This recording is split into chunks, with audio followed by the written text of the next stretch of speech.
In today's Patreon leak, we are doing a documentary recap. We're exploring one of the most infamous unsolved crimes in America, the murder of a 6-year-old girl. On Christmas night, 1996, tragedy struck inside of the family's home in Boulder, Colorado. A chilling ransom note, a shocking discovery in the family's basement, and years of conflicting and controversial theories have left investigators and the public divided for nearly 3 decades. Who killed this 6-year-old girl? And why has the truth remained so elusive? Today's episode is a documentary recap of JonBenet Ramsey.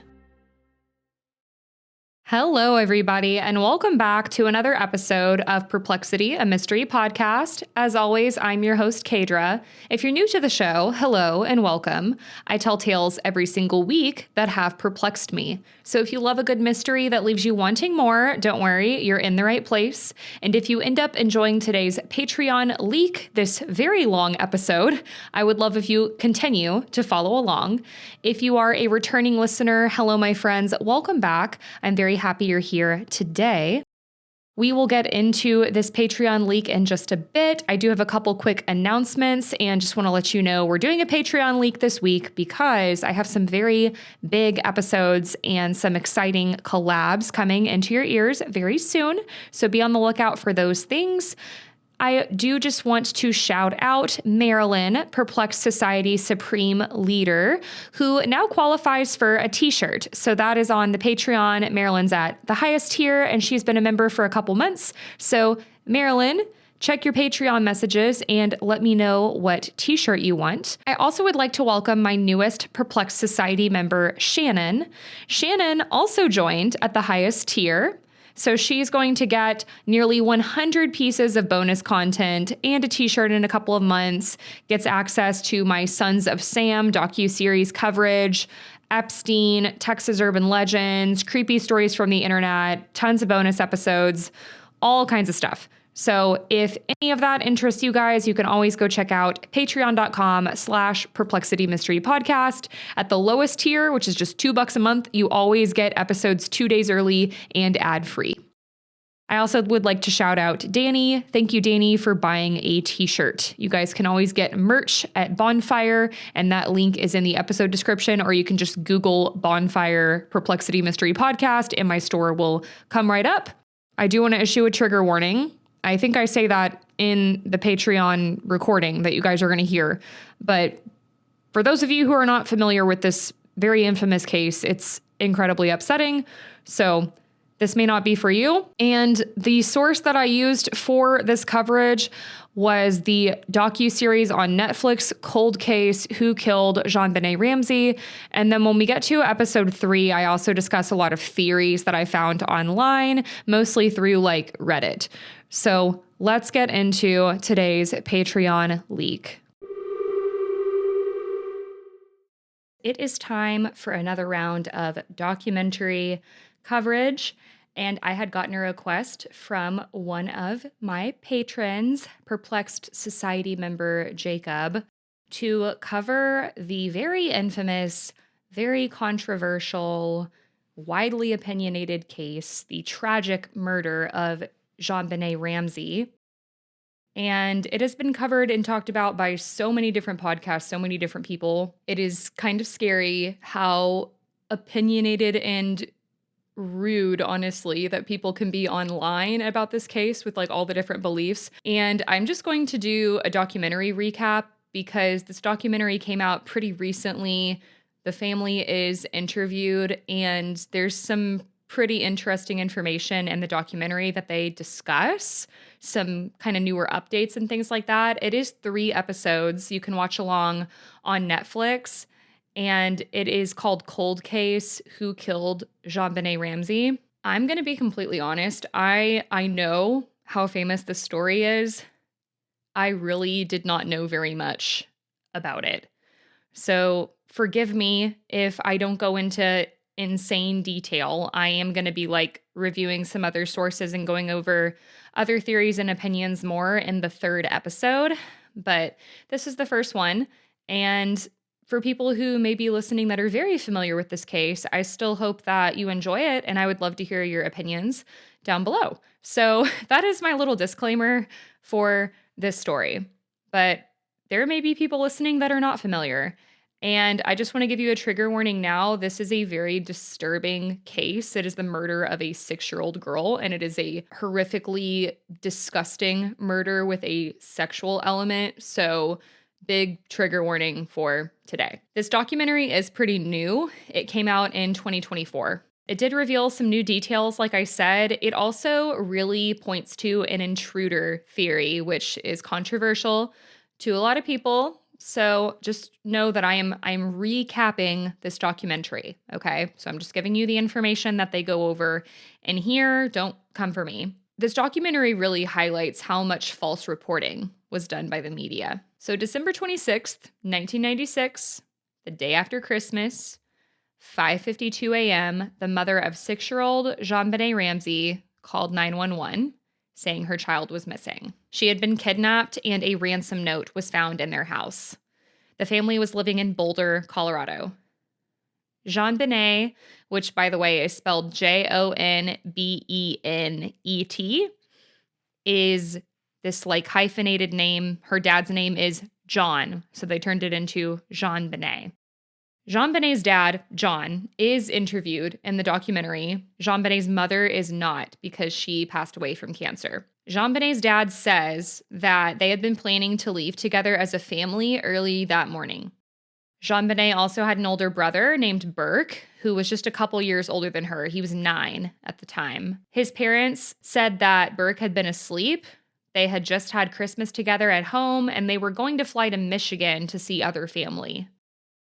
John, the dad, was shaving and said that he heard his wife, Patsy, screaming, and that's when she had said she found the ransom note. Patsy had been up since dusk. She was getting ready for the family to leave town, so I'm sure she was like packing. She said that she went downstairs to get coffee, and she moved towards the end of the stairs where she saw some pieces of paper lying there, and that was the ransom letter. The letter explained that there were people that had taken JonBenet. So Patsy rushes upstairs. She's freaking out. She goes straight to JonBenet's room, and she is nowhere to be found. They do read the letter in the documentary, and it's pretty long, which immediately sent red flags up for police. It's not typical for a ransom letter to be so verbose. It's usually like, we have your child, we need this much money, like straight to the point.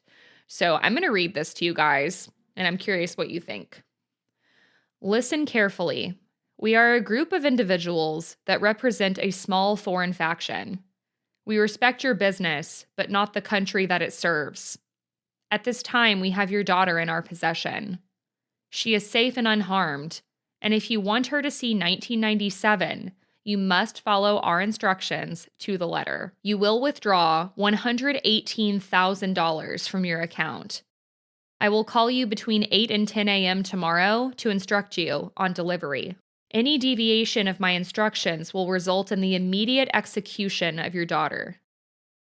Speak to anyone about your situation, such as police, FBI, etc., and this will result in your daughter being beheaded. If we catch you talking to a stray dog, she dies. If you alert bank authorities, she dies. If the money is in any way marked or tampered with, she dies. Don't try to grow a brain, John. You are not the only fat cat around. So don't think that killing will be difficult. It is up to you now, John. Victory, SBTC. End quote. I'm assuming they're going to talk more about the letter in the coming episodes. There are a lot of theories about who wrote this letter, but something I want to point out for now is, like I said, how verbose it is, and then also the fact that they asked for $118,000. Investigators also found that weird. Like, why didn't you ask for this round number, like 100 grand, 200 grand, for example? It just seems too specific, but also like the wording in this is really weird. Don't try to grow a brain, John. You're not the only fat cat around. We respect your business, but not the country that it serves. Like there's just some It's weird. This letter's weird. The parents then called the police. And over the phone, they play the 911 call in the documentary. Patsy is audibly panicked, and she explains, I found this ransom note. My daughter's missing.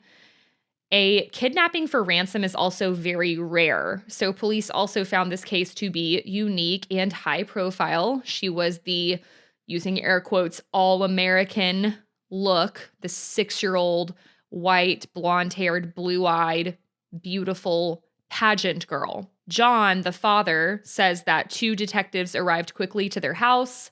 It was a dark and snowy day. One detective asked if John was sure that she didn't run away. Burke went to a friend's house, the 9-year-old brother, to get out of the situation. It's not really a place that a 9-year-old should be. And police would, of course, search the Ramseys' house for clues. This was a very large home. They really emphasized that in the documentary. It was a over 6,500 square foot house, and there were 3 levels. So the Ramseys had some money, and obviously with the house being this big, it would take a while to search it. The parents' room was on the top level, and JonBenet's room was on a lower floor, so police did find it plausible for her to have been taken without her parents hearing. Now, under the 3 levels of the house, at the very, very bottom, there is what the family refers to as the train room. And this is where Burke kept some of his toys. There's old trains down there. It's basically a basement. So officers searched the house. They found no signs of foul play. Police sealed off JonBenet's room, but they didn't seal off any other area of the house at this time. They just told the family, don't go in her room. But to me, that's the first problem in this case with how police handled it. The entire house should have been considered a crime scene. But the police that were interviewed in the documentary basically tried to excuse or justify this, saying well, at the time we thought that she had been kidnapped and there was family and friends walking all over the house, but they were there as moral support for the family, so they just allowed them to stay. But that has been widely criticized. Police also gathered samples of John and Patsy's handwriting because there's a handwritten ransom note, and they consulted a forgery detective who was also a handwriting expert. This expert is interviewed in the documentary. His name's Jeff Kithcart. Sorry, it's hard to say. And the samples came from some legal pads, those old yellow, you can fold over the paper pads. So police had taken the whole pad where this note was written. And when Jeff started doing his analysis, he's flipping through this whole notebook, and Patsy's notebook had this page further back in it that had a message written out. It was like someone had started to write the beginning of the ransom note. It had the first line written and then nothing else. The handwriting in Patsy's legal pad matched, according to Jeff Kithcart, Patsy's handwriting. So a lot of people say that Patsy wrote this ransom note. Jeff Kithcart said that it seemed like this was a first draft. Whoever wrote this, maybe Patsy, was trying to figure out how to word this. They're carefully wording what they want to say. And so there were multiple drafts. And this is also on the paper in their house, which is weird. You would think that the note would already be written. They'd have a plan. They'd bring it in on unmarked paper, wearing gloves, something like that. We've already talked about a lot of suspicion around the letter. This just adds to it. And if you look there's pictures online where you can look at Patsy's handwriting and you can look at the letter. And to me, they are very, very similar to each other. Police also had multiple other experts consult on this ransom note, and they determined it to be a fake kidnapping note. Meanwhile, the parents were waiting for a phone call from the kidnappers because they were supposed to call the next morning with instructions. But nothing happened. And so, according to John, the father, he gets nervous. There's this female detective there that's trying to keep him calm. and he's just kind of pacing. So she was like, why don't you just walk around the house, see if you find anything unusual? Which was immediately weird to me. Like, why would you ask the parent of a missing child to go look around?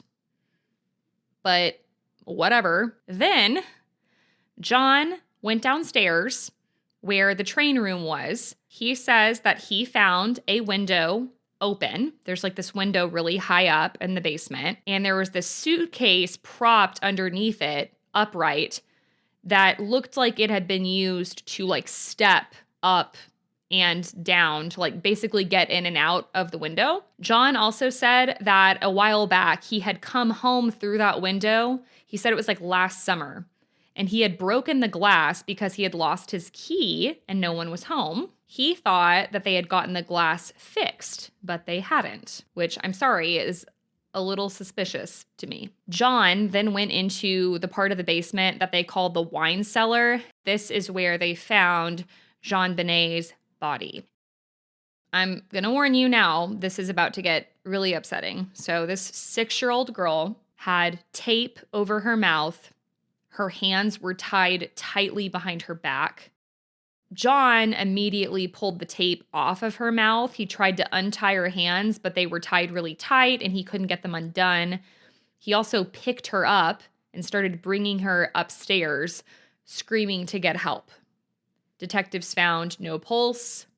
Boulder police were also not experienced in handling homicide investigations. This was the first homicide that they had seen that year. And it was at this point that John and Patsy were escorted out of the house and they went to stay with some friends. They told their son Burke that his sister was in heaven, and obviously now this was a murder investigation.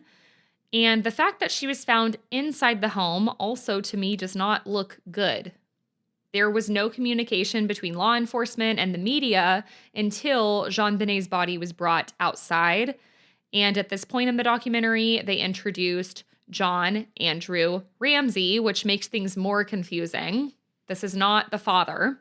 There's too many Johns in this story. There's JonBenet, the little girl, John, the dad, and then John Andrew Ramsey is John's son from another previous marriage, but he was much older. He was like 10 years older than JonBenet. So they introduce him, they interview him, and they started going through how Patsy and John Andrew's dad, John, met, and they explained that John was divorced. And when he was 35, he met Patsy, who was quite a bit younger. She was 23. But despite the age gap, Patsy was really mature. They really hit it off, and they soon got married. John started an electronic equipment representation company. This was during the height of the computer age. So he was making really good money. And in 1992, just a year after Patsy and John got married, John tragically lost his daughter, Beth, another daughter from his first marriage. She died in a car accident. At this time, Patsy had given birth to JonBenet. She was only like a year and a half old when Beth died. And Patsy said that as young as JonBenet was, she seemed very sensitive and intuitive. It's like she sensed her parents' sadness and knew how to be there for them and comfort them. So they said that she was really like a light for them during this dark time. In 1993, the family continued to have some really serious problems. Patsy started having health issues. She went to the hospital and they ran tests and they found a very large tumor in her abdomen, and she was diagnosed with ovarian cancer. She had to go through treatment. She had to shave her head. Luckily, at this time, the treatment worked and she went into remission. Patsy said that her family was what gave her the will to keep going, and JonBenet was like her little cheerleader during her treatments. At this point in the documentary, then they started talking about JonBenet's autopsy, and again, this is very disturbing. So they said her wrists had been bound with white olefin cord. That same cord was also used to create what is called a garrote or a ligature. A garrote is used as a controlling mechanism. Basically, You partially choke someone, you apply pressure to the neck with it, but you can also release it without choking someone. So it's like, it's torture. It's slowly suffocating someone. And this is a 6-year-old child. The garrote had been made using an artist paintbrush, and they found a bunch of paintbrushes in the basement, this train room area. The bottom of one of the paintbrushes had been broken off and it matched. So, again, another part of this that points to crime of opportunity, that points to complete disorganization and lack of planning. JonBenet's hair was also tangled in the knot of the garrote, which led investigators to believe that she was alive when this happened. She could have been struggling and then her hair got stuck in it. The garrote was also deeply embedded into her throat, so police didn't even see it when they first found her. There were also red marks on her neck that indicated she was grabbing onto the cord and trying to relieve pressure. You would hear all of this and you would think that the cause of death was asphyxiation, but no. JonBenet had been hit over the head with a blow that left a 6-inch crack in her skull. Part of her skull was caved in. And we don't know what the murder weapon was. Police had some suspicion. They found a baseball bat that belonged to the Ramseys in the house. It was found just outside. They also found a pretty heavy flashlight in their kitchen, so they thought either of these could have been the murder weapon, but there was no physical evidence on the bat or the flashlight, no brain matter or blood or anything. So they said that the cause of death was either asphyxia or blunt force trauma. There was no way to tell which one is what killed her. There were also fibers from that paintbrush handle in JonBenet's vaginal area. So this case is truly horrific and upsetting. I mean, is the worst possible thing that could happen. This story blew up everywhere. Most everybody has heard of this case. There were endless photos and videos of her too. So the media really had a lot to use. JonBenet was a pageant girl. She was in child beauty pageants, which are controversial. A lot of these videos and photos, I'm going to be honest with you guys, in my opinion, are very uncomfortable to watch. And a lot of people did judge the Ramseys as being delinquent parents because of these pictures and videos. Now, I would not describe it this way. This is like very gross and immature, but there were headlines describing JonBenet as looking adult. Someone called her a dwarf hooker and said she looked much older than she was. They said she was being sexualized in these pictures and videos, and that I do personally agree with. I'm not a fan of pageants, but also she seemed to really, really enjoy these pageants. It doesn't seem like she was being forced to do these things. They were also very small local pageants that were really just for family. According to John and Patsy, there would be like 20 to 30 people in attendance. There were also a lot of problems with the crime scene, like we kind of talked about earlier. You know, it took them a long time to seal off this area. Police also got a lot of criticism for the lack of searching after the 911 call. They clearly didn't search very thoroughly because she was right there in the basement. Apparently, police never searched this area, and it took them hours to seal off the house. So the crime scene, there's all this evidence that's been tampered with. Then, obviously, asking John to search the house, him being the one to find JonBenet, is very odd, inappropriate. And then he's touching her, carrying her upstairs, touching the duct tape on her mouth. Now you can't really rule him out as a suspect because he touched her when he found her. So as the investigation continued, that female detective that told him to go search, her name was Linda Arndt, and they show these interviews with her that were in the media in the 90s. And I'm sorry, to me, Arndt is like trying to really play this up and get attention in the media, in my opinion. She was being very overdramatic and like really speculating. She was saying things like, I was looking into the eyes of a killer when she was talking about how she was talking with John, the dad. She was like, yeah, I was face to face with the killer. She said that his behavior was really odd. And she said that she was the one who had told him to go look around the house. She was just trying to ease his mind and basically give him something to do. She didn't think that he was going to find his daughter. She said that John apparently basically went straight to the body, which she found suspicious. She said she feared for her own safety. She was mentally counting how many bullets she had in her gun. Obviously, this case is still unsolved, and they've just lost their daughter. You have to put your opinions to the side. Like, to me, this is such an unprofessional way to go about this. If you're wrong, you are ruining this guy's life, you know? And I mean, this family was really, really dragged through the mud in the media. I just don't think that publicly blasting your opinion like that is okay. Things with the media started getting really bad to the point that John and Patsy had to hire lawyers.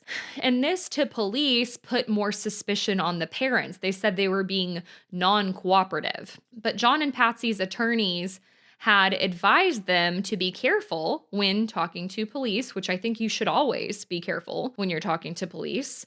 And according to John, they wanted to talk to police because they had nothing to hide, but they were just following what their attorneys told them to do. John did give over blood, DNA samples, records, whatever they needed. Patsy and John said that after they got pressure from their friends to defend themselves to the media, that's when they started doing more interviews. They talked to CNN, and this interview did not go well. Patsy alleged that there was a killer on the loose and that people needed to keep their babies close.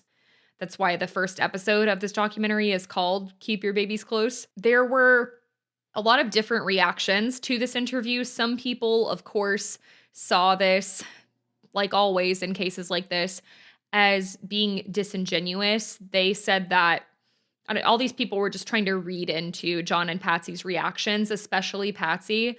Some people were worried maybe there could be a killer out there. Other people thought this was impossible because it seems like such an inside personal attack. Some people had more suspicion on the parents after this interview and started calling Patsy performative. So, January 15th, 1997, the DNA report came back. Samples had been taken from under JonBenet's fingernails and from her underwear. There are a lot of opinions about the underwear. They compared those DNA profiles to the family members, and none of that DNA matched anyone in the family. They did find unidentified male DNA that would exclude John and Burke, and this is in JonBenet's underwear. Police did not reveal this information to the media. They kept it under wraps for a very long time. The Boulder District Attorney also did not even know about it. So you might be wondering why they would hold on to this. Some people say that police kept this under wraps because it went against their theory. They were looking really hard at John and Patsy, and police didn't want to be under more scrutiny, so they kept this hidden. But this does make me wonder in the next episode if they're going to bring up the chance of this DNA being contaminated, because this crime scene was not handled well. And I've heard stories before where there's contamination at the lab where like someone analyzing the DNA touches it, and that's why this unidentified male DNA is there. So I don't know. I'm curious if they're going to talk about that.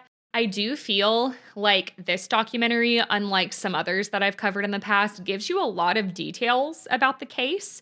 It's not like a lot of fluff and be-real. I'm enjoying it so far. I've also heard a lot of really interesting theories about JonBenet's brother, Burke. So I'm wondering when they're going to get into that. I feel like they have to. Today we get into episode 2 of this continued recap of the documentary on Netflix, Cold Case: Who Killed JonBenét Ramsey. This episode I feel like was really mostly about the grand jury trial, the police, and the media. There's a heavy emphasis on media for sure and how that was covered. I thought they would talk more about Burke, which I mentioned at the end of episode 1, but they hardly mentioned him at all. But this episode was interesting and there's a lot to get into, so let's get started. This episode was called Umbrella of Suspicion, and they start with a talk show in 1998. And it was kind of like Oprah, I guess. They had, a live audience. They did not have Jon and Patsy Ramsey there, but they basically said they were going to do a mock trial to prove that Jon and Patsy were responsible for killing their daughter. So just imagine watching this today. Imagine you just found out this nationwide coverage of this little girl getting murdered. Nobody knows who did it. It's still under investigation. And this talk show is like, yeah, it was the parents and we're going to prove it. That's pretty ballsy and also like stone cold, So they showed a lot of clips from that talk show. They had this woman come on there as well that said she was an expert on child abuse. I don't know what the credentials would be for that, but she was like this older woman. She claimed that she had reviewed hours and hours of JonBenet Ramsey's pageant tapes. I think she said like 23 hours of footage or something. And she said that after she reviewed these tapes, she had no doubt in her mind that JonBenet Ramsey had been sexually abused and groomed. And one of the particular videos that she points to is this Christmas video. She's at this Christmas pageant wearing an elf costume, playing the saxophone. Not really playing it, but like pretending to. She's also singing to Rockin' Around the Christmas Tree. So when it gets to the little saxophone break and she's playing the saxophone, she was like, yeah, I watched this footage and she's masturbating for a minute and a half with this saxophone. And it's very obvious from watching this that she was sexually abused. And then they actually played the video. And it's just JonBenet, this little 6-year-old girl, just moving the saxophone up and down like she's, how you play like air guitar, like that. And she said that she was like rubbing it between her legs. She wasn't. It's just like there's something really gross and upsetting about all these little media clips they keep putting in. Like in the first episode, we talked about how they called her a dwarf hooker, and they keep saying that she looks so grown up, she looks so adult. And now there's these random ass people, adults, that are saying that she was masturbating. Like, this is very disturbing. I don't know what the motivations are for people saying stuff like this, but I mean, you can watch the video and like nothing like this whatsoever is happening. So it's just very, very disturbing. And then of course, the fake jury on this talk show found Patsy liable. That was the term that they used. They didn't say guilty, but they said liable for JonBenet's death. Patsy says that she was watching this on her couch at home.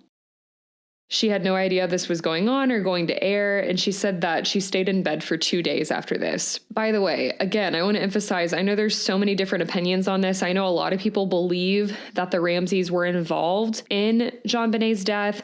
I am not going to tell you how I feel one way or another until we get into episode 3. Honestly, I'm still trying to form an opinion, but all of that to say, I'm not trying to sway you one way or another of like, she stayed in bed for 2 days, you should feel bad for her, blah, blah, blah. But what I am saying is that the media has a very important job. They have to cover very high profile and sensitive information. And so when it comes to the death of a 6-year-old girl, I think that the way that this was handled was very poor and very dangerous, regardless of what actually happened that day. Because here's the thing, even if the Ramseys did do this to their child, you're putting all of this information in the media that has been proven to be false, and that can sway public opinion, which could heavily sway a jury or taint a jury, and then people don't get fair trials and things can get reversed. It's this whole butterfly effect, right? At least in my opinion. So I don't know. Watching this talk show was very disturbing for sure. I don't know. It just reminded me of like early 2000s TV when people had no loyalties. They were just saying the meanest things about everybody. They showed all of that. Then they kind of started introducing like lead detectives on the case. So they talked about Detective Tom Trujillo just like briefly, but he was the lead investigator on the JonBenet Ramsey case at the time. And then they talked more about Detective Steve Thomas.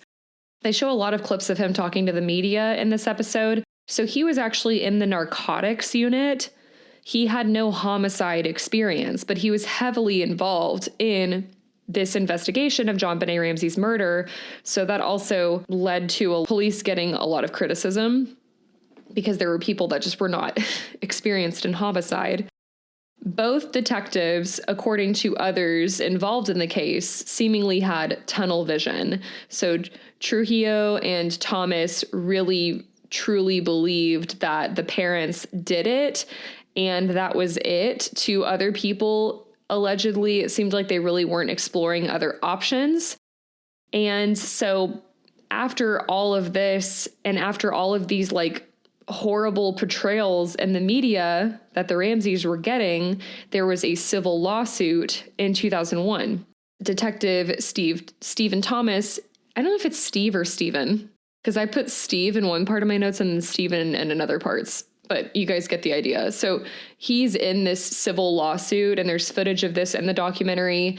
Anyway, he was asked if there was a plan to release information to the media that would purposefully imply that John and Patsy were involved in JonBenet's murder.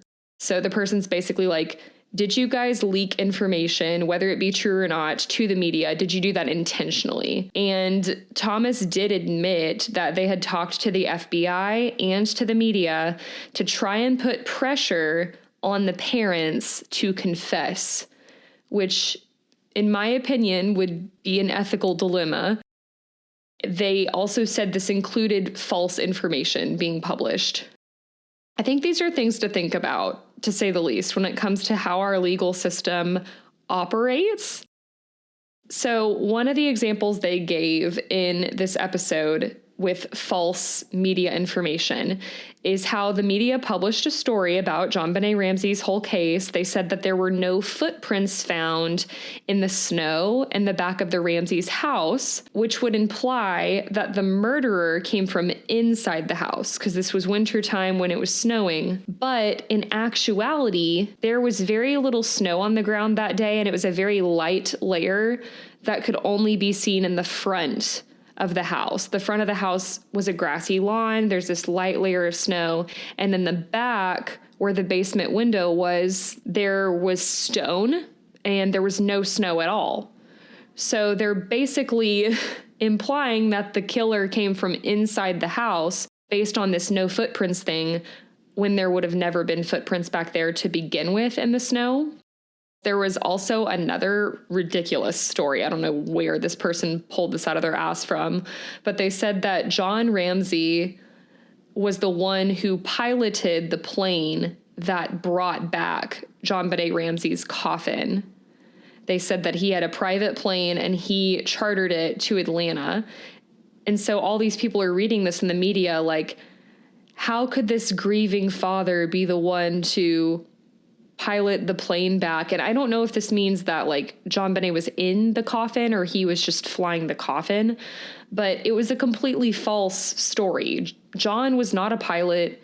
He didn't own a plane. And the person that wrote this article was actually interviewed in the documentary, and he admitted that he didn't know at the time, but it was completely inaccurate reporting. He had this trusted source, quote unquote, that had given him a lot of good information and trusted information in the past. So he thought that he could trust this person, but this was obviously false information. There's just all this like really harsh, false, attacking information going on in the media, especially for the parents. But there was also a lot of reports coming out about Burke, JonBenet's older brother, who was only 9.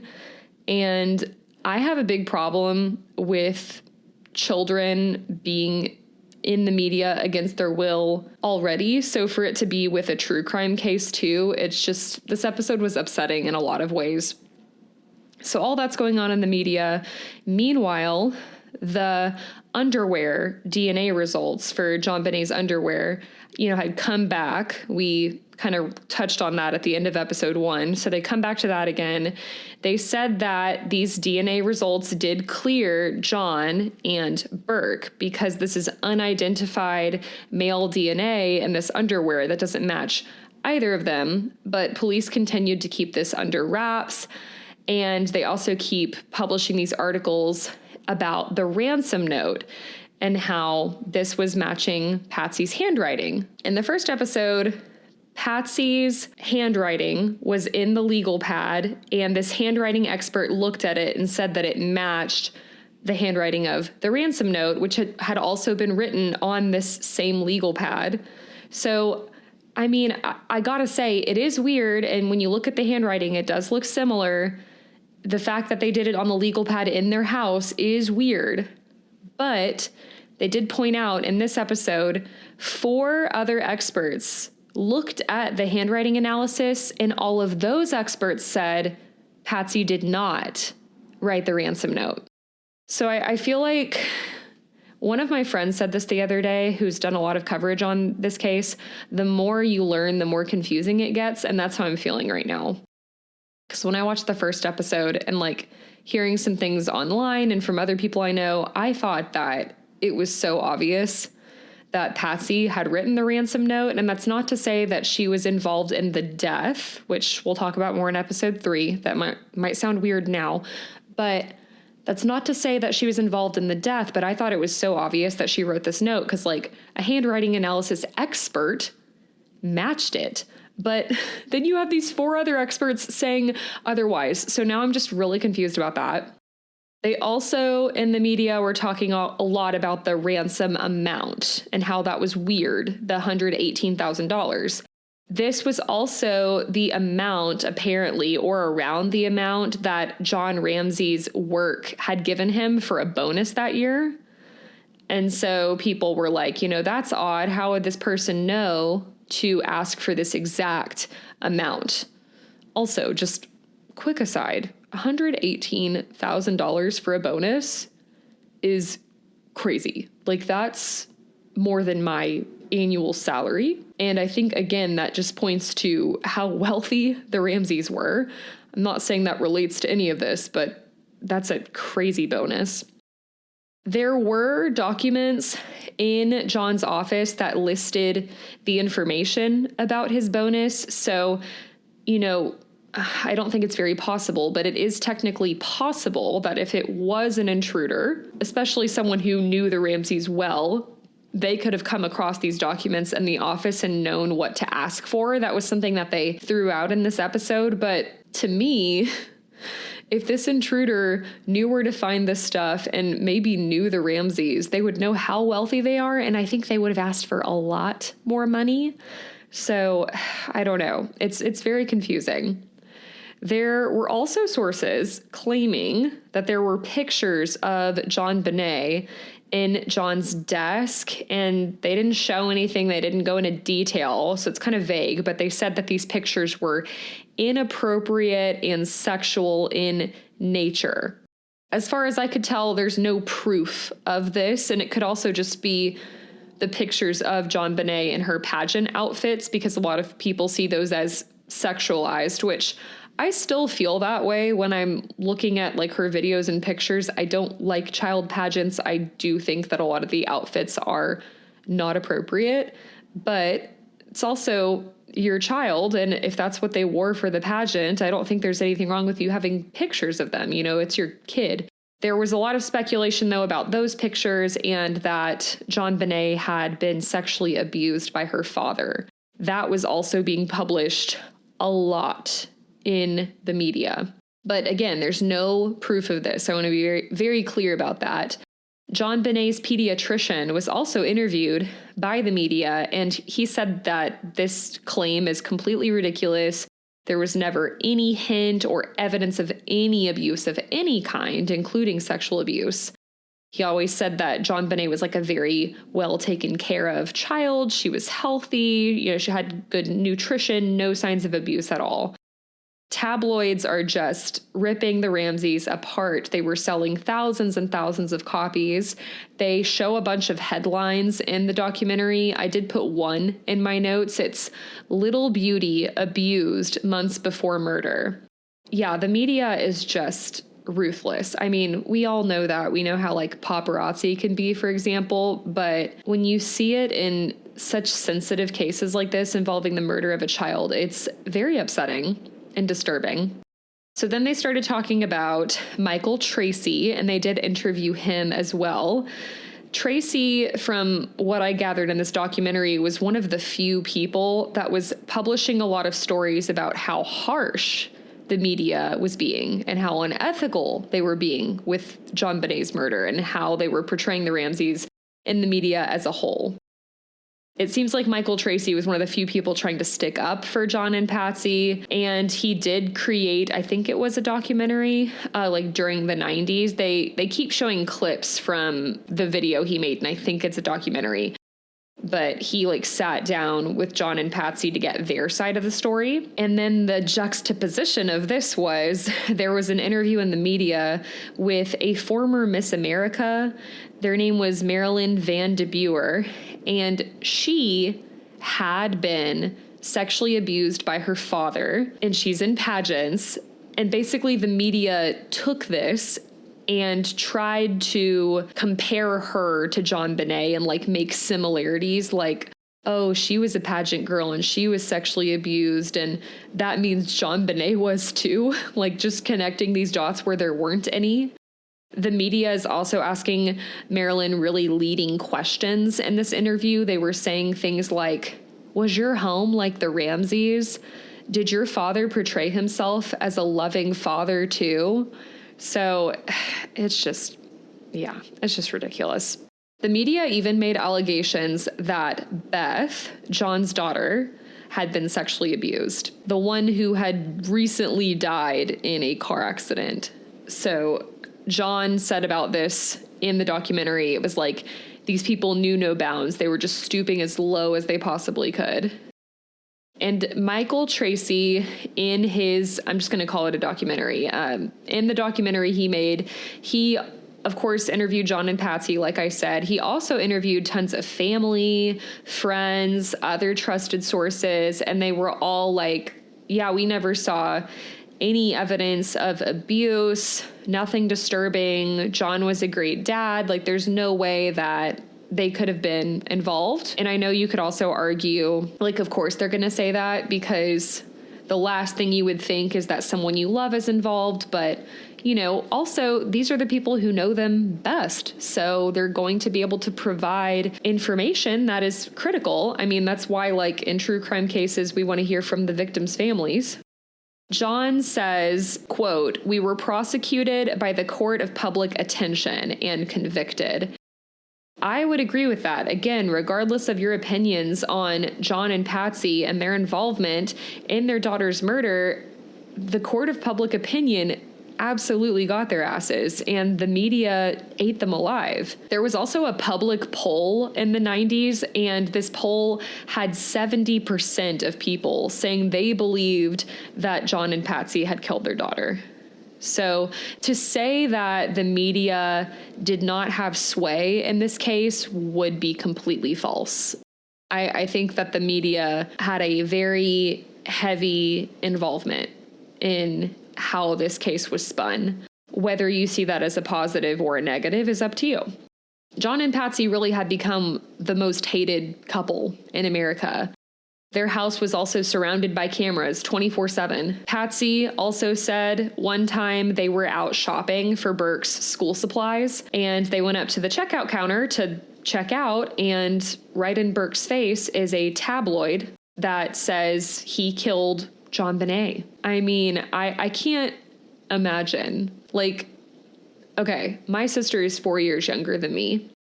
God forbid she's murdered by somebody, right? And the media starts publishing these things that I killed her. I would lose my mind. And there's a lot of people who look at Burke as suspicious and they're like, oh, he's a weird kid. He has odd behavior. But you could also argue that he's weird and has odd behavior because society made him that way after all of this happened to his sister, and this is how people chose to respond, you know? There's also a lot of dates that they throw out in the documentary, so I've listed those here, and it seems like the date corresponds with just some different things that happened in trials and stuff like that. But if you watch the documentary, you'll see what I mean. The dates are kind of confusing as far as like if they're actually coinciding with what they then show in the documentary. Like they'll have a date and then they list like 5 different things that happened. So I'm gathering that February 13th, 1997 was around when there was a lot of back and forth and arguing between the Boulder district attorney and the police. The Boulder district attorney interviewed at this time said that they were very close to solving the case, but they seemed to have very different opinions than the police did. The police were really setting their sights on Patsy and John and giving information to the media, whereas the district attorney was starting to go in the direction of an intruder. So the police had this theory that Patsy had actually been the one that killed JonBenet. Their theory was basically they were, getting ready to go out of town to visit family. Patsy had found that JonBenet soiled the bed in the middle of the night, and in a fit of rage, she killed JonBenet. Somehow she gets her into the bathroom. She, remember, had a big head injury and they couldn't figure out what the murder weapon was. So they said that Patsy must have hit JonBenet's head on the bathtub and then tried to stage the kidnapping and just used what she had around the house. So she created the garrote from the paintbrushes downstairs. She broke the paintbrush and assaulted her daughter vaginally with it. I'm sorry. This theory makes absolutely no sense to me.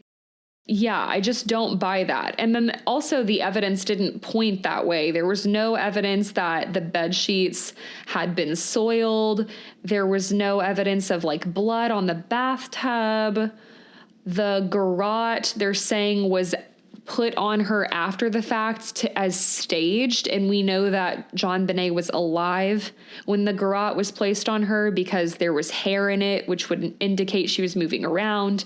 So nothing matches. And then also, this is more subjective, but I don't foresee a situation where a mother would kill their daughter in a fit of rage because they wet the bed and then break off a paintbrush and put a garrote around their neck and shove part of the broken paintbrush up their daughter's vagina. It's a very sexually motivated crime. And I just, it doesn't, do you get what I'm saying? It doesn't make any sense. So then they also talked about another important date was March 13th, 1997. The police and the district attorney are still arguing back and forth, and the district attorney's office kept pointing to this intruder theory. So they started getting this other guy involved in the investigation. This is Lou Smit. And Lou was a very respected detective. He had helped solve a lot of homicides around the world, including one recently of a little girl somewhere else in the United States, I believe. But Lou started to consult on the case, and he really, the more he looked at the evidence, said that he believed it was an intruder. One of the things that they talked about was that Lou Smit noticed marks on JonBenet that were indicative of her being hit with a stun gun. He theorized that she was sleeping in her bed that night and was incapacitated by the stun gun, which would have had her, be quiet for the intruder to pull her out of the bed, take her down to the basement, and kill her there without being heard. There are pictures of the stun gun marks, and if you Google stun gun marks, in my opinion, they are identical to the marks on JonBenet's body, and I really don't know what else could make marks like this. Boulder PD apparently thought the marks were from her laying on some toy train tracks down in the basement, but I mean, again, I'm no expert, but to me, this looks like stun gun marks. And it just also seems strange for parents to stun gun their child. You know, your child trusts you, so why would you need to incapacitate them with a stun gun? There was also some rope found in the guest room by JonBenet's bedroom, and they apparently couldn't tie this rope to the Ramseys. Sorry, I didn't mean for that to sound like a pun. That was not meant to sound like a pun. But no one in the Ramseys' house could identify it, is my understanding. So one of the theories is that the intruder brought this rope inside the house, but it was in the guest room. So I don't know if they used it for anything. There's no other information that they give about that, at least in this episode. They talked about the window again. This part really confused me because I vividly remember them saying in episode 1 that the window was broken. And in this episode, the window's not broken. It was just open.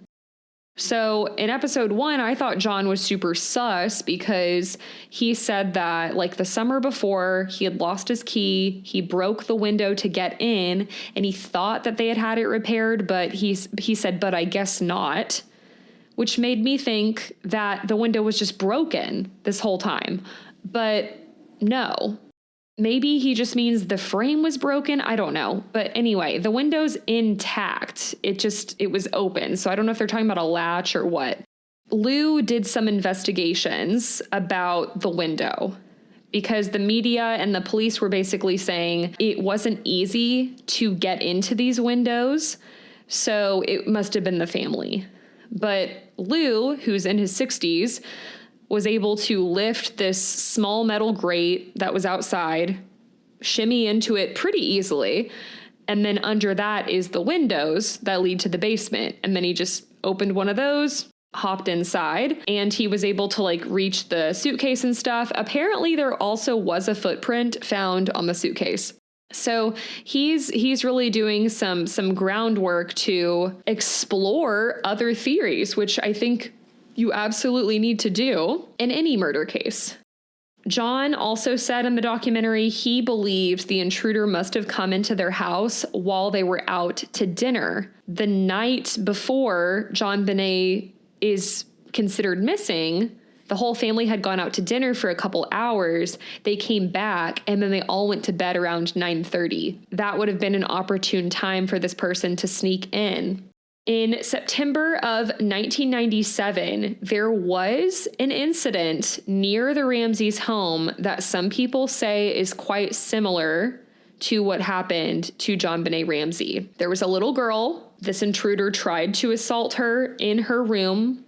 The dad had been out of town and the mom was asleep, and the mom heard a noise, thank God, woke up, went into her daughter's bedroom, saw an intruder in there, and was able to chase him away with some pepper spray, but this intruder was never identified. And this was September of 97, so this was just a little bit after JonBenet was murdered. Also, this girl was at the same dance studio that JonBenet went to.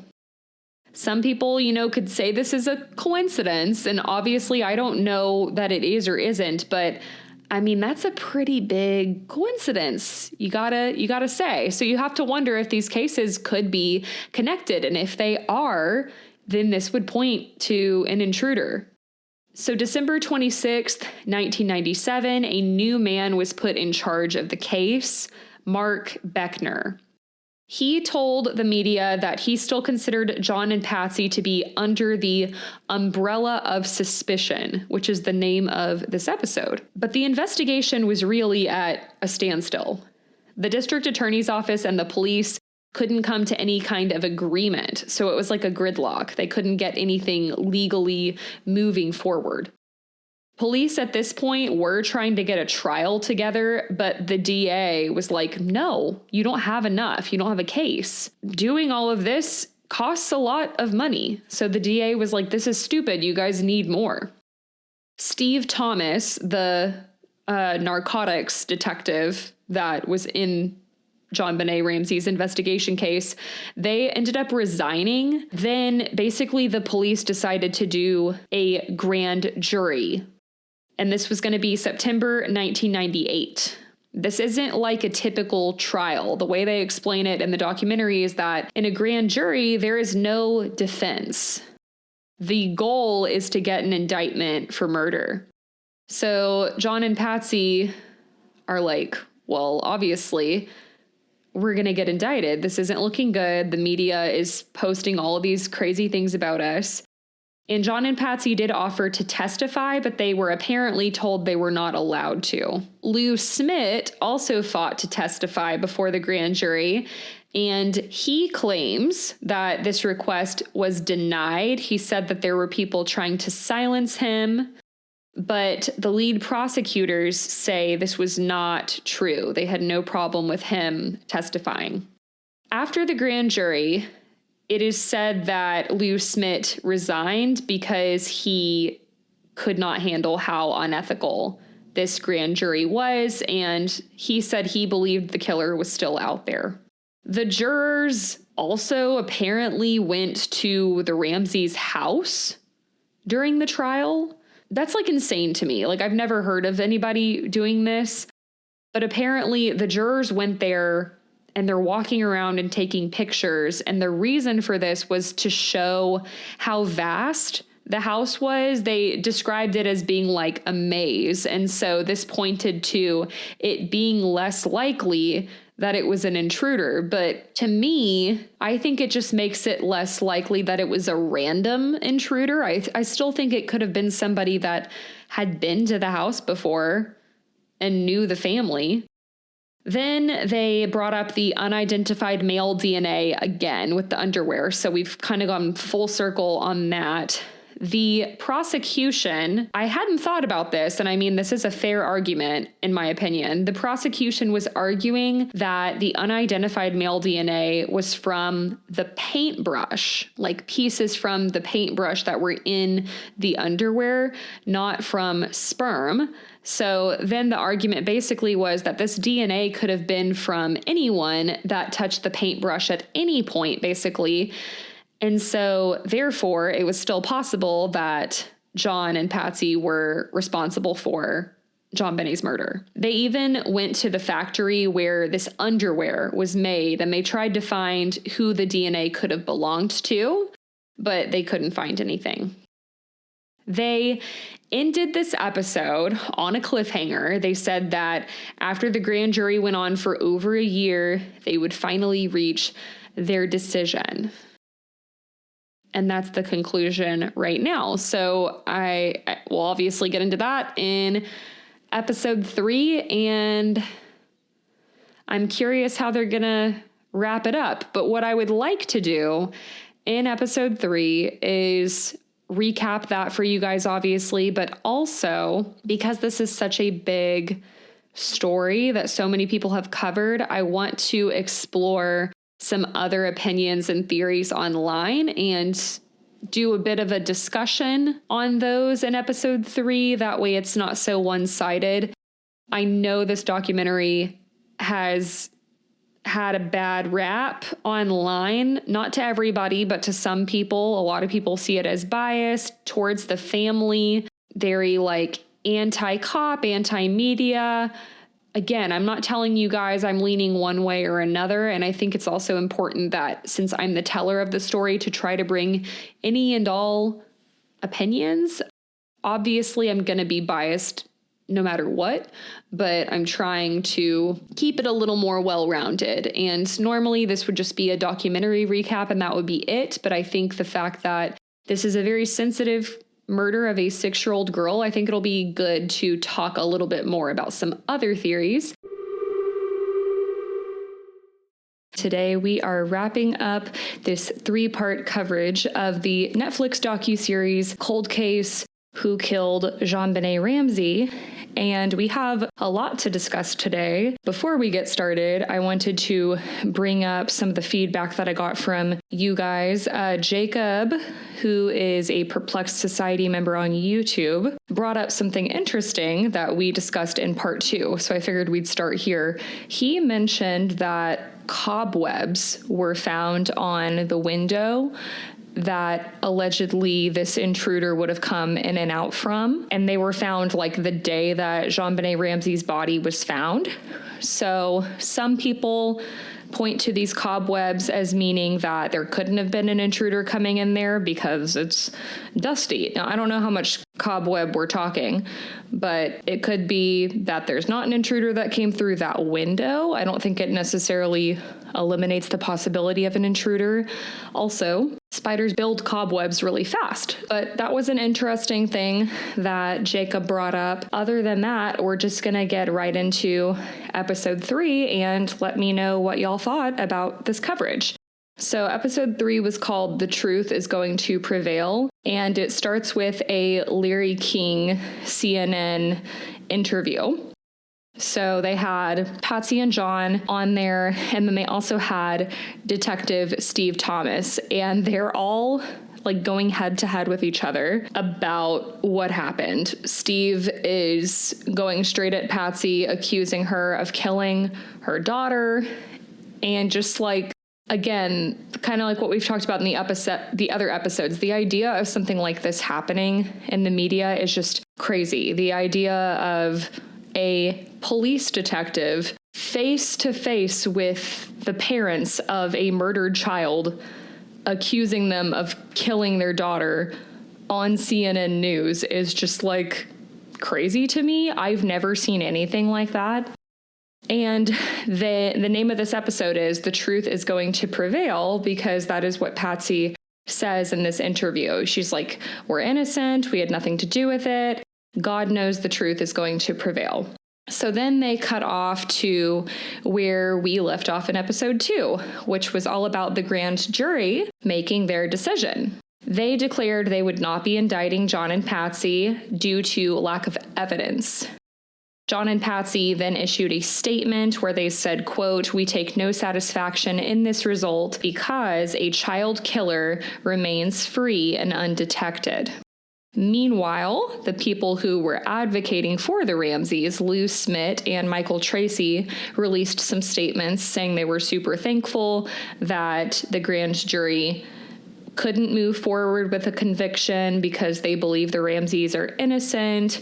And when Lou Smit found out the news, he also said that he cried because he was so relieved. And of course, this is such a huge case, so there's a lot of mixed emotions. There were people who were really upset and thought that the Ramseys should have been charged. Boulder police had also wasted a lot of resources in Colorado with this trial. They had been working on the case for 2 years, and the trial had been like, I think 13 months in the making. But then, years later, it came out that the jury didn't indict the Ramseys for murder, but they did indict for child abuse charges.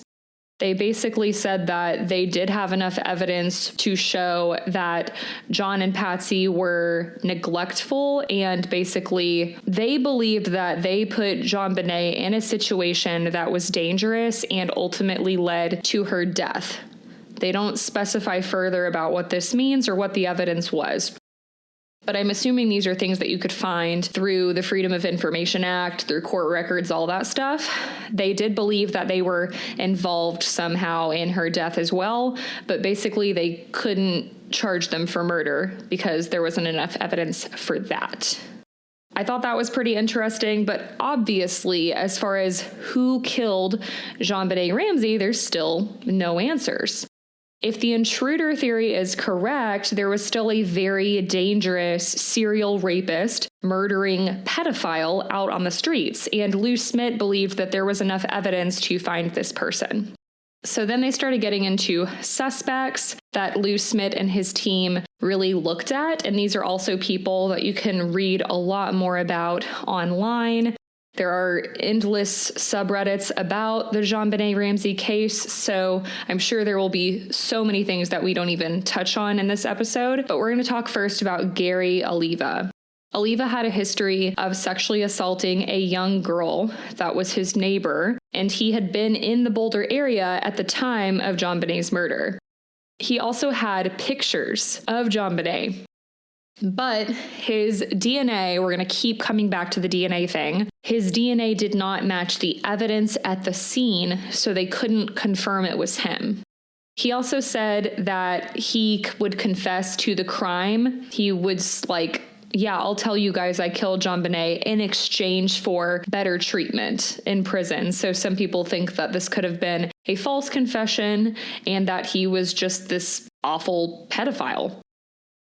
Investigative reporters also started interviewing other parents that had been in the pageant circuit with JonBenet. They knew her, they went to all the same pageants, and through this, turns out these quote-unquote closed pageants that Patsy had talked about in the media, where it was like, oh, only 20 and 30 parents there, that wasn't the case. There were these creeps in the neighborhood that would lurk around these pageants. And there was also another suspect that came out of this investigation into the pageant circuit. So this is Randy Simons.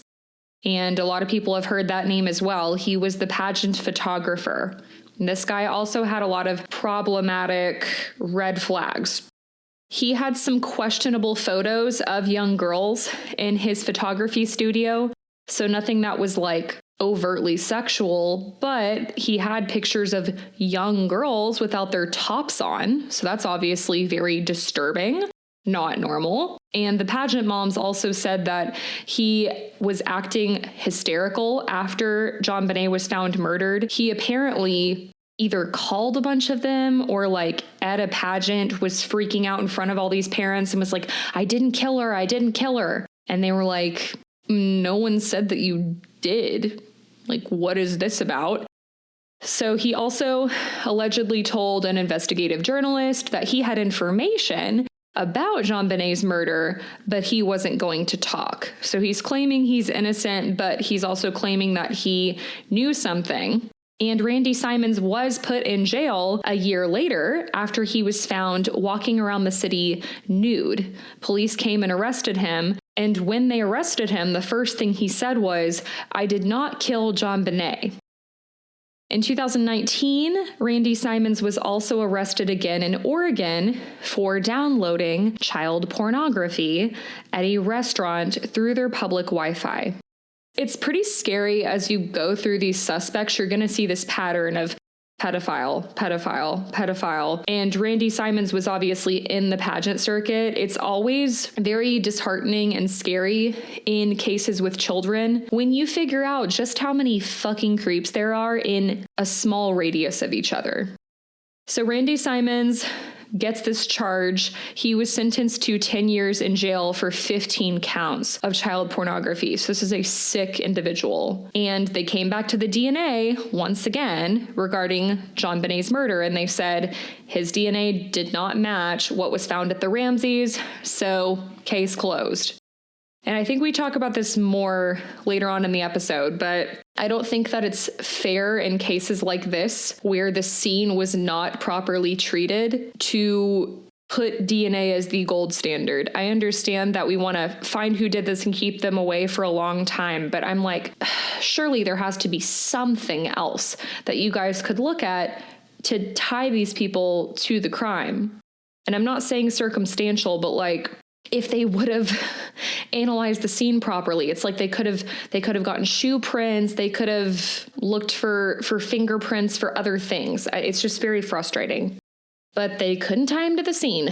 So then they moved on to John Eustace. Eustace was charged with the rape of a child in Charlotte, North Carolina. He had broken into their home, just like what happened to JonBenet, if we're going to go with the intruder theory. He had kidnapped this child too. This was a 2-year-old child. So when police went to his home in North Carolina, the reason this ties to JonBenet, they found a shrine of pictures of 6-year-old JonBenet Ramsey.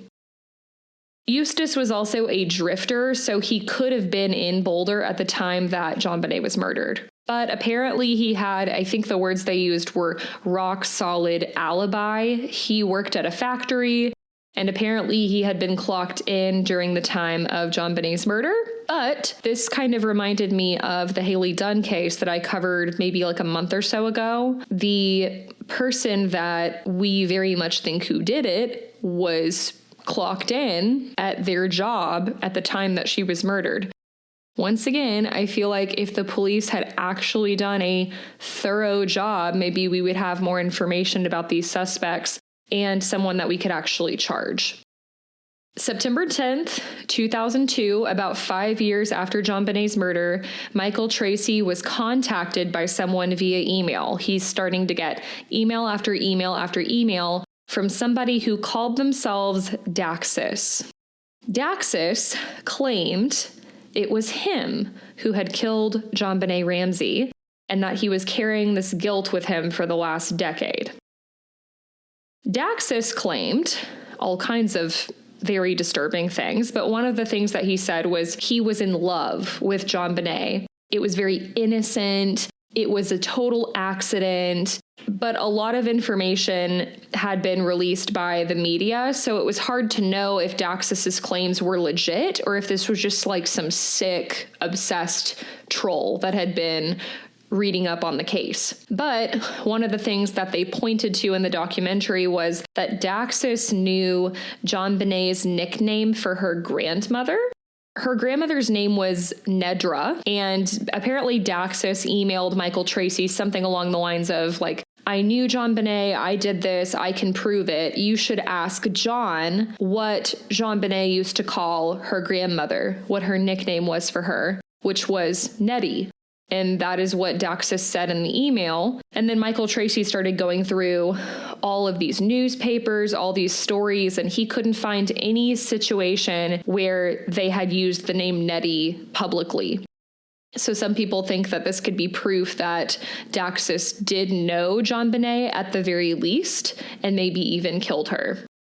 Tracey then shared these emails with Lou Smith. And meanwhile, that same year, the ovarian cancer had come back for Patsy.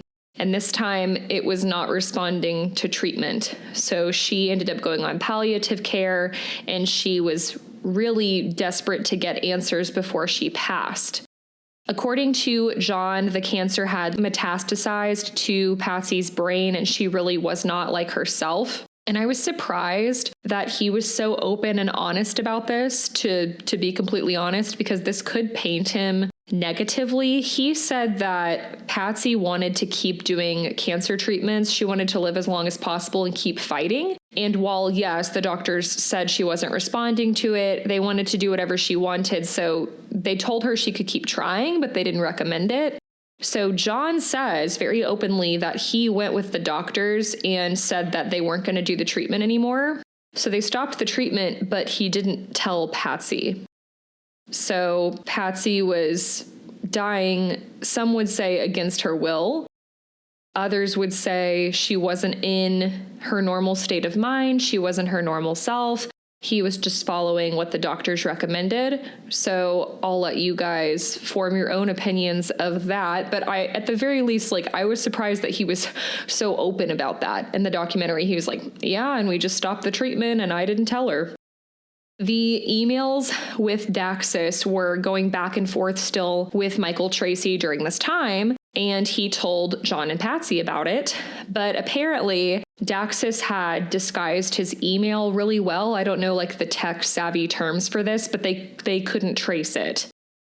And he also started making some subtle threats about showing up at the Ramsey's house again, I think was one of the things that he said. So Tracey eventually gets Daxus on the phone. He sent Michael Tracey a phone number that he could contact him from. And I think Tracey said they ended up talking for 13 hours total, something like that. And it was all recorded. So they do play a lot of audio from these phone calls. They are incredibly disturbing. The way that Daxus talks about JonBenet is very sick, and we'll find out more about this guy later. There's a lot of really concerning things that came from all of this. So the first thing that they play in the documentary is the recording of him explaining how he killed her. So he claimed that the garrote that he had put on her was a special necklace. That's what he called it. And he basically tried to paint this brutal, horrific murder of a child and rape of a child as being some type of special romantic time between the two of them. He said that he was in ecstasy and he just couldn't control himself. And when he started having sex, quote unquote, with JonBenet, he just lost control and that it was an accident.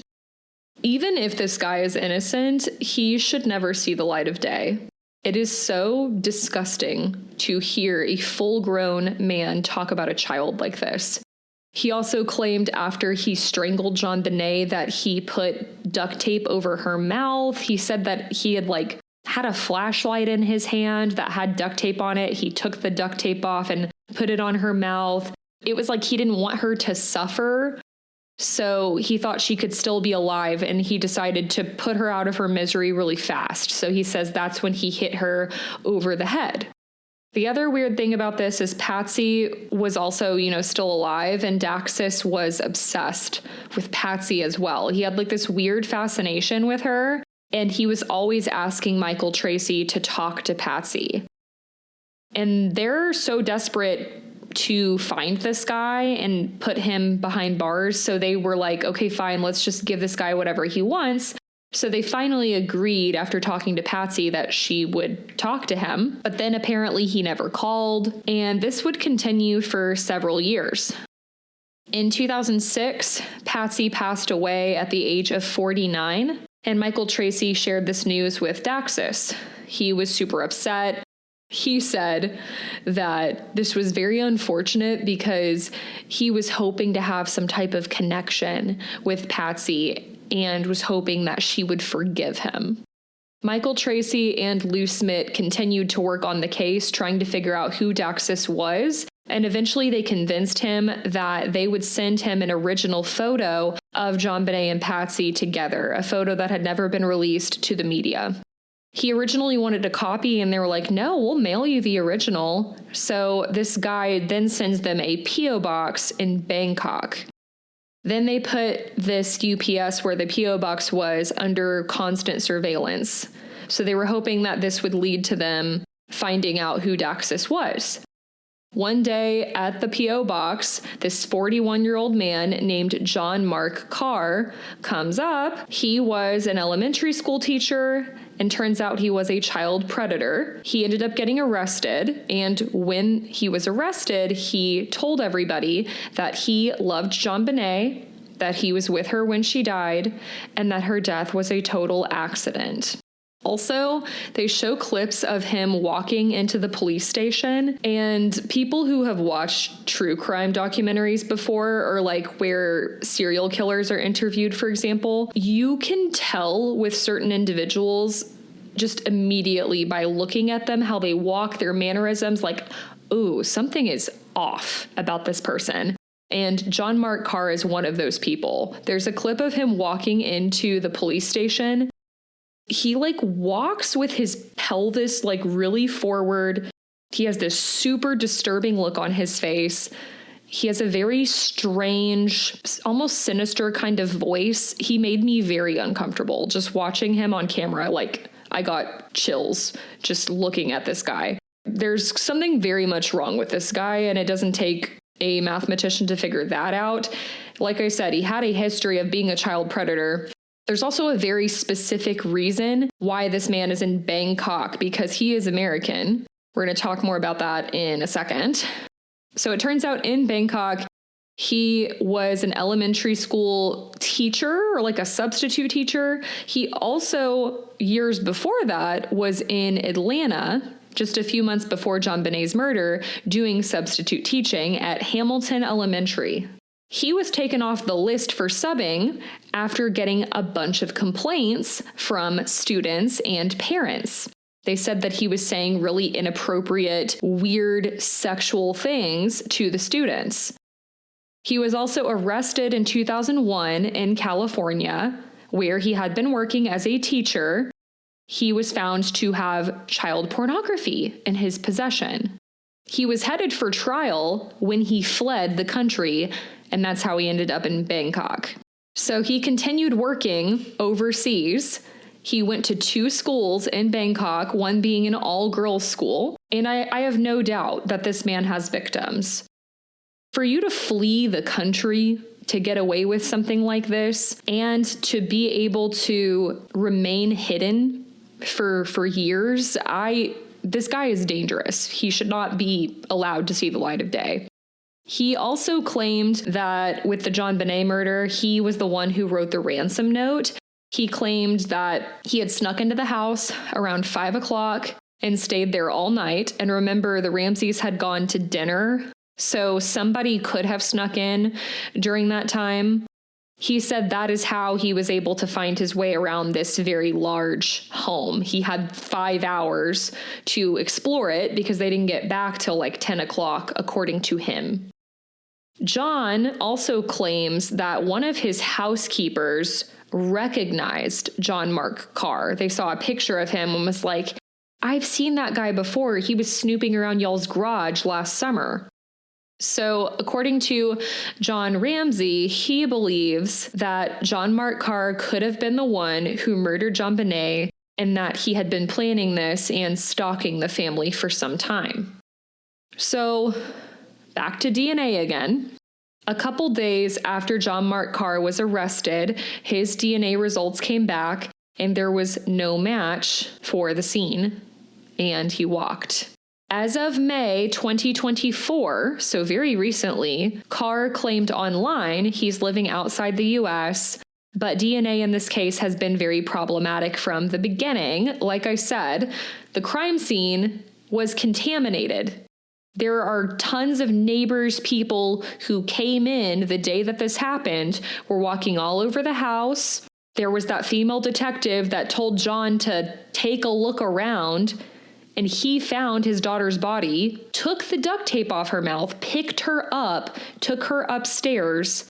JonBenet's room was the only room in the entire house that had been sealed off. Like, the whole house should have been a crime scene. So I don't think it's fair to say that this DNA was reliable. The DNA was problematic and contaminated, and it's just one of those cases where you can't rule someone in or out with just DNA alone. It doesn't work. So what they argue in the documentary is that this would mean all of these suspects we just talked about need to be re-examined. And maybe some other people. As of April 28th, 2022, the Ramseys petitioned for further testing. 5 or 6 items that had been removed from their home that day were never tested. So they wanted these to be retested, and they wanted the public genealogy database to be used. They wanted items that had been sampled and tested to be retested. And in 2023, a panel reviewed the case and recommended steps for Boulder police to take with all of this.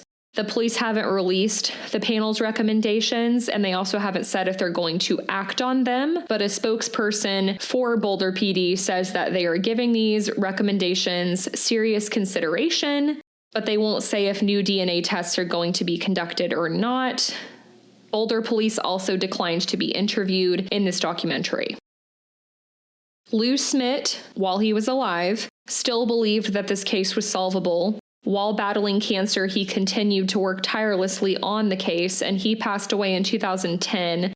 He then gave the case to his adult children, who apparently continue to work on it. John Ramsey says he still gets apology letters by people who thought that he was guilty. He says that he understands why people thought this because that's what they were told by the media for years.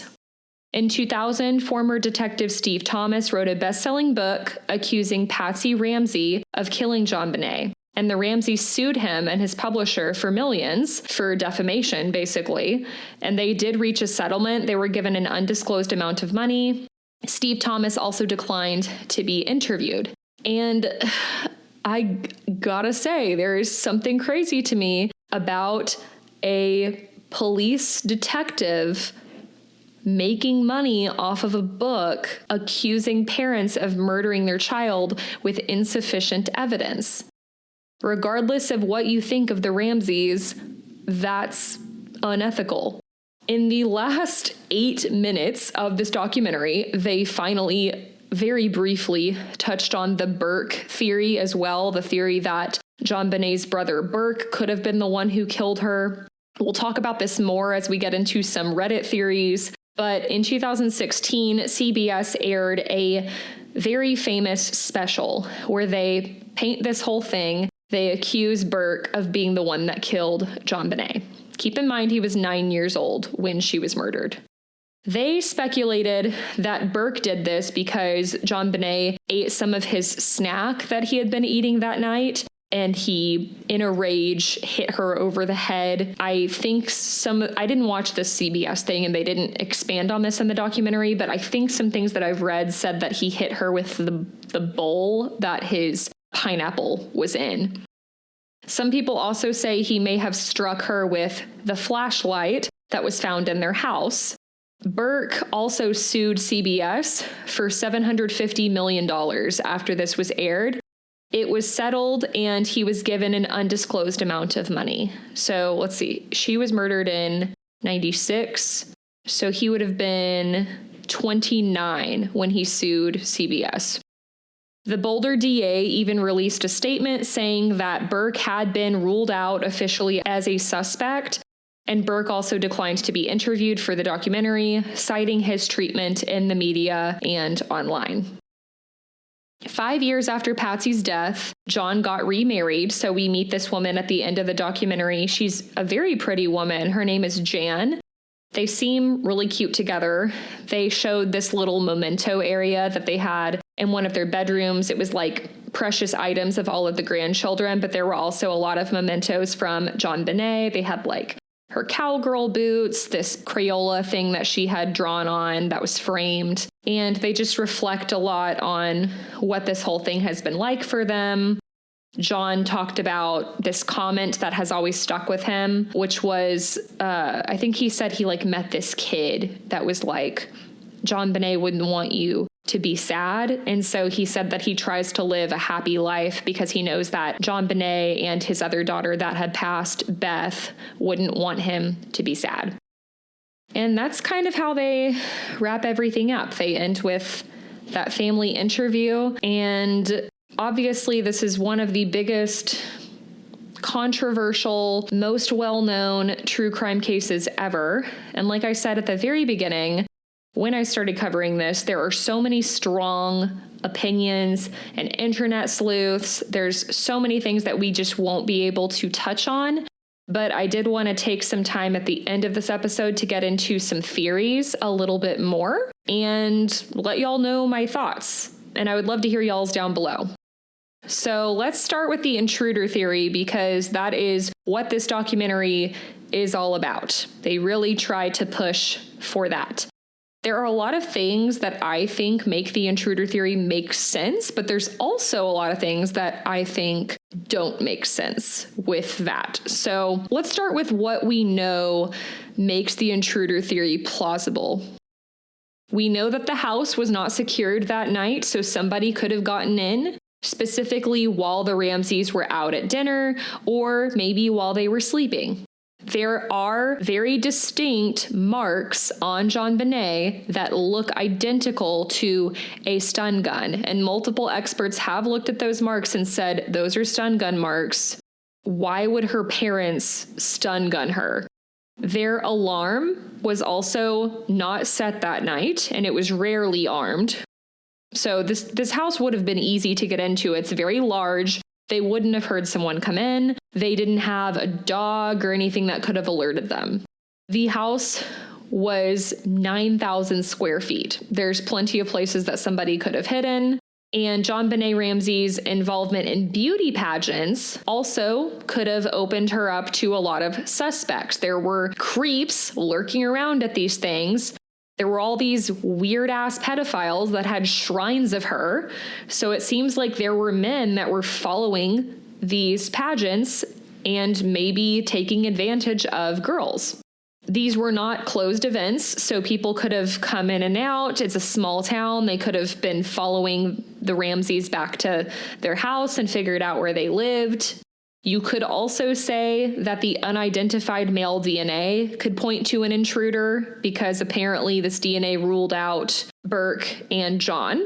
I'm not going to weigh that into the equation too much because I think that this DNA is very contaminated and I don't think that it's reliable. But some people online say if you're going to look at the intruder theory, you should also weigh that in.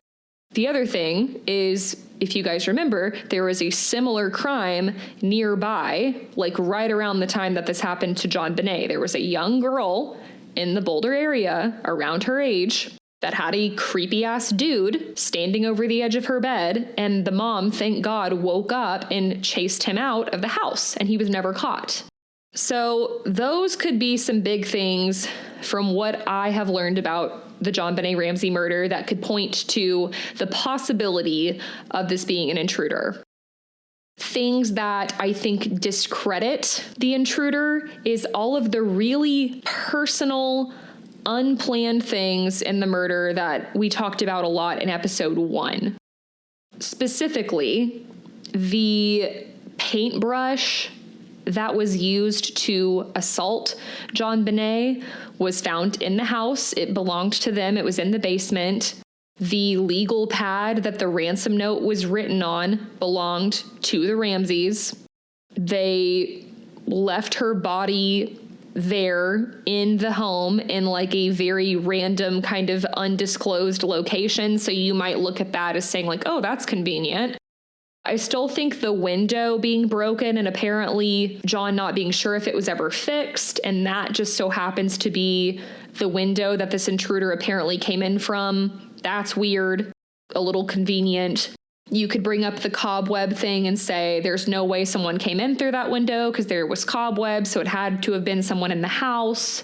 There's more things with that we'll get into in a second, but those are my initial thoughts with it not being an intruder. Let's talk about Burke for a little bit because, oh my goodness, there are like 20 billion subreddits about 9-year-old Burke that are like very disturbing to read. There was one that was talking about how there are cases where siblings are attracted to each other and have inappropriate relationships, and they allege that that's what was going on with Burke and JonBenet. There was also allegations of proof, apparently, of JonBenet being assaulted before. Sorry to get graphic for a second. Apparently, there was evidence her hymen had been torn or had like scarring that would point to her being assaulted many times. That made me think of the Satanic Panic coverage that I did, just thinking about all of those doctors that later came out and apologized because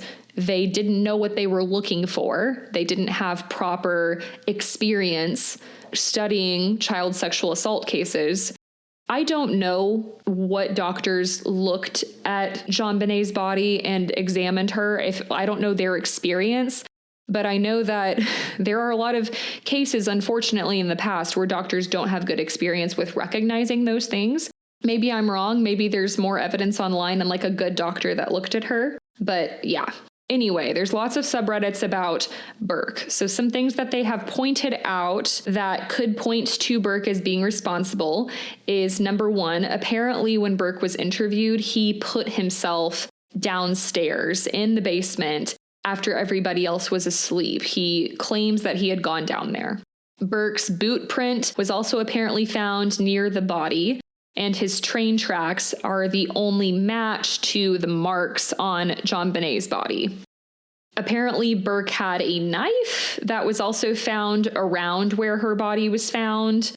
He couldn't be excluded as a contributor to the bloodstained nightgown. He had one known incident as well of smearing feces on JonBenet's belongings. This has been corroborated by the parents, I believe. There's basically this, it seems like there was a lot of tension because JonBenet was very popular. She was very beautiful. She's in pageants. She got a lot of attention from her parents. And so some people have said that Burke was jealous of how much love and attention that his little sister was getting. She was the youngest. And so there was some jealousy going on, some tension. There are also several accounts of JonBenet and Burke being inappropriate together, apparently. He was the only member of his family that seemed to show a lack of interest and concern towards her death.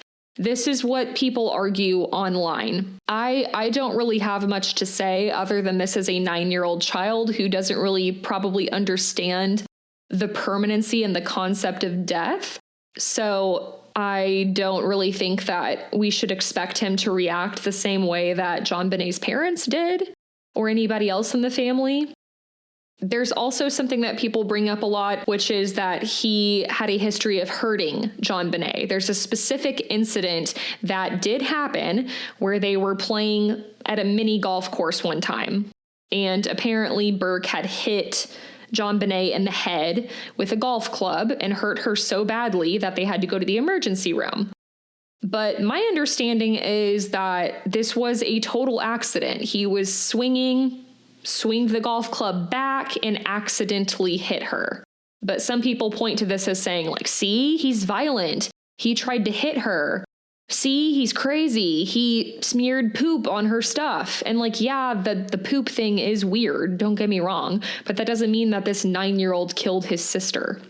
I also found this comment from Reddit user Columbo's Eye that I thought was interesting for this argument.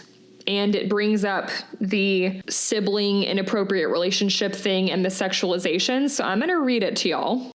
So they say, JonBenet was highly sexualized. This wasn't just for pageantry.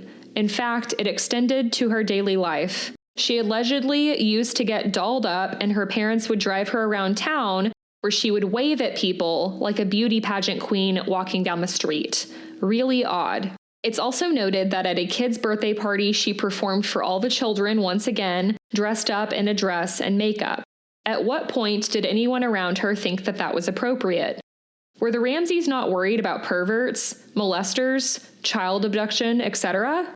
It's also been noted that she was allowed to play in front of their house and that the nanny was concerned for her safety.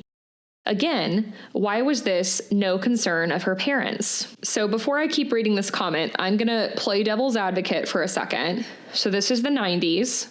I grew up in the 90s. I played in my front yard without my parents watching me all the time. And as far as like her wearing a dress and makeup and performing, I grew up in the church and would do plays in front of a bunch of adults all the time where I, would sing and stuff like that.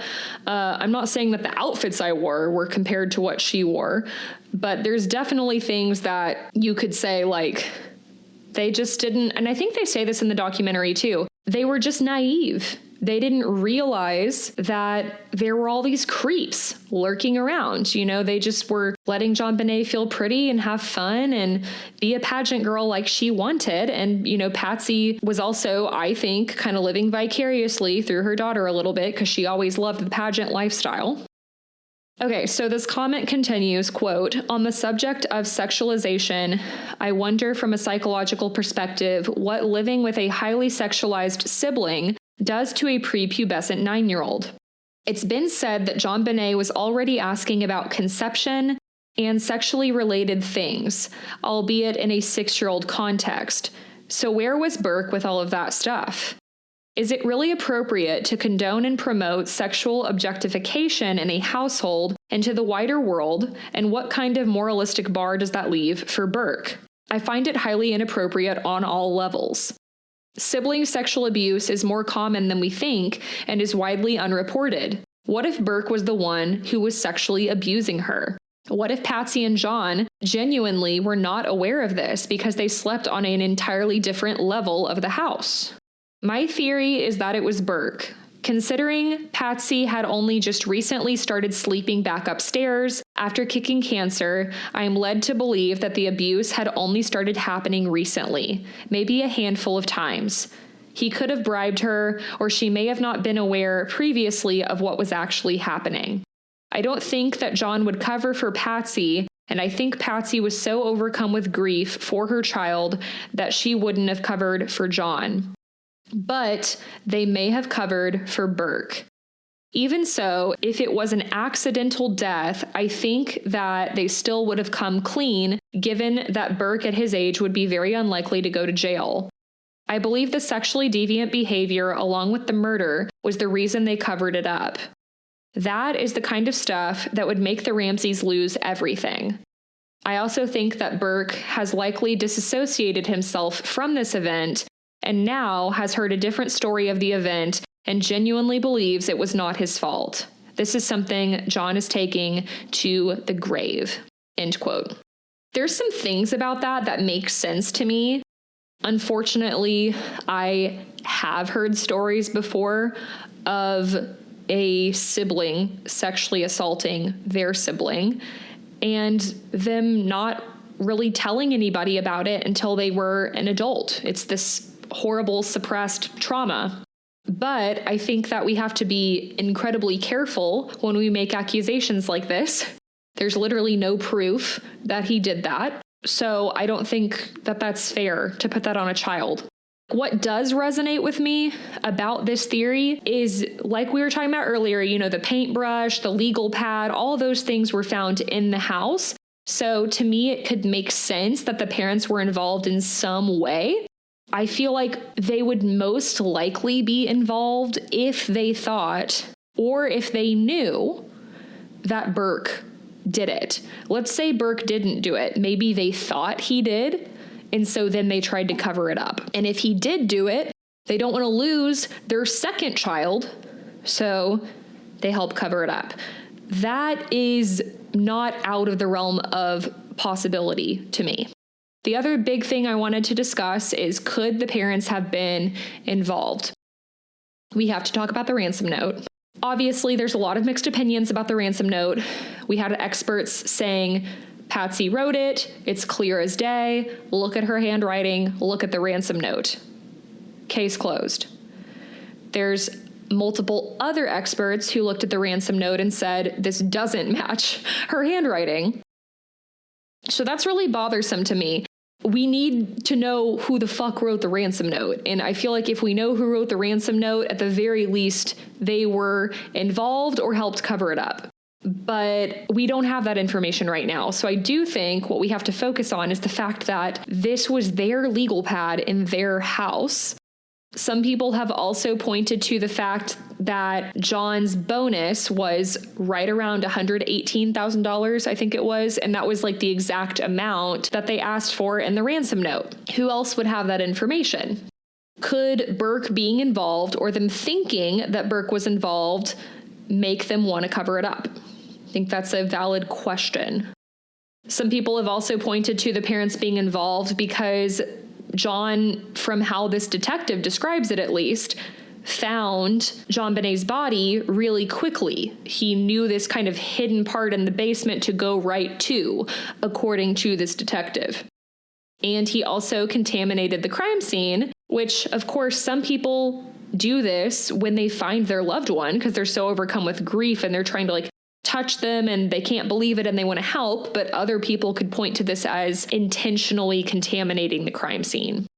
Another interesting comment that I found relating to the parents being involved was from Reddit user square_okra_4050. Quote, "There's one piece of evidence that to me unequivocally shows the parents knew that she was dead and knew that she was not abducted. And that is that the ransom note stated a time that they would call, and both Patsy and John made no mention of it, and the time came and went without any attention to it whatsoever. Absolutely no parent on earth wouldn't be waiting by that phone. They also immediately called the cops despite the warning in the ransom note not to. When Patsy called the cops, she didn't tell them to come discreetly. They also brought all the neighbors in the house." End quote. So a couple things that you could say here. In the documentary, I think it's John that says The people who wrote the ransom note said that they were going to call, I think around like 8 a.m. or 10, something like that, and that they waited and no call came, I think was the words he used. So this person is saying apparently they made no mention of this time and didn't seem to care about it. John's claiming they knew about it and waited and didn't get the call. The other thing I want to point out is that they said when Patsy called the cops, they weren't discreet and they just had them come. You could, of course, argue that that means they were involved and they don't care how much the police make a scene of things. But you could also argue that they trust the police. They want to find their daughter as quickly as possible. So they're not worrying about what the kidnappers said. They're just worrying about finding their daughter. And then with bringing the neighbors into the house, I would really blame the cops for that. They should have sealed off this entire area as a crime scene. John and Patsy wanted support in that moment. They brought them inside. That is just a general summary of theories I found online. Of course, there's tons of other stuff for each of the intruder suspects that we discussed. If you want to know my opinion, to be honest, first of all, I'm still quite confused. But if you want my best guess of what happened, I feel like Patsy wrote the note, probably. I feel like John knew in some way what was going on. I can't figure out. I don't think either of them were involved in her death, but I do think that they're culpable in cover up, and that it's one of two things. Either they think Burke did it. I don't think that he did, but I think either they thought he did it, so they tried to cover it up, or, and this is the other really weird thing to think about, the other thing I wonder is if they knew an intruder had come in and it was someone they knew and covered it up, if that makes sense. Because I just keep coming back to the note and the materials being in the house and it just being super unplanned. But as far as who actually carried out the murder, I feel like it was an intruder. I really do. Between all of the suspects, I'm not saying that I think it was John Mark Carr, but he apparently seems to know the most about the house and offered the most information. So I don't know. I feel like if I had to pick between all these suspects, I would pick him, but I'm still not fully convinced. And that's what's so hard about this case. But I do think that more than likely someone broke into the house and killed her. And then maybe the parents found her and thought it was Burke and tried to cover it up. But what are the chances? I mean, if that's what actually happened, statistically, what are the chances? But I feel like with the information that I have received, that is my best guess. And I still am not confident even in that. And obviously, this is a awful, horrific, brutal murder of a 6-year-old girl. So it is horrible that we still don't know who did this. And it's also really disturbing to think that this person could still be out there or was out there long enough to continue to do horrible things to other children. I hope that we find the answers someday. But that, everybody, is the coverage of Cold Case Who Killed JonBenét Ramsey. I hope you guys watched along on Netflix, and I would love to hear your thoughts, opinions, theories. Drop any questions down below. Thank you all so much for listening. You all are amazing. I hope you have a great week and stay safe, and I'll talk to you soon. Bye. Perplexity, a Mystery Podcast, is hosted, written, and produced by me, Kaydra Brannon. This show is proud to be a part of the Black Cat Network. Assistant editor is Charlie Leopold. Theme song by Patrick Thompson. All music used in this episode is from Pixabay. If you like the show, be sure to share it with others and leave a 5-star rating and review. Contact, support, and merch links can be found in the episode description. To unlock early ad-free episodes and exclusive bonus content, join the Perplexed Society at patreon.com/Perplexity Mystery Podcast. Listener stories, topic requests, and business inquiries can be submitted to perplexitymysterypodcast.com or emailed to perplexitymysterypodcast@gmail.com. Until next week, stay curious.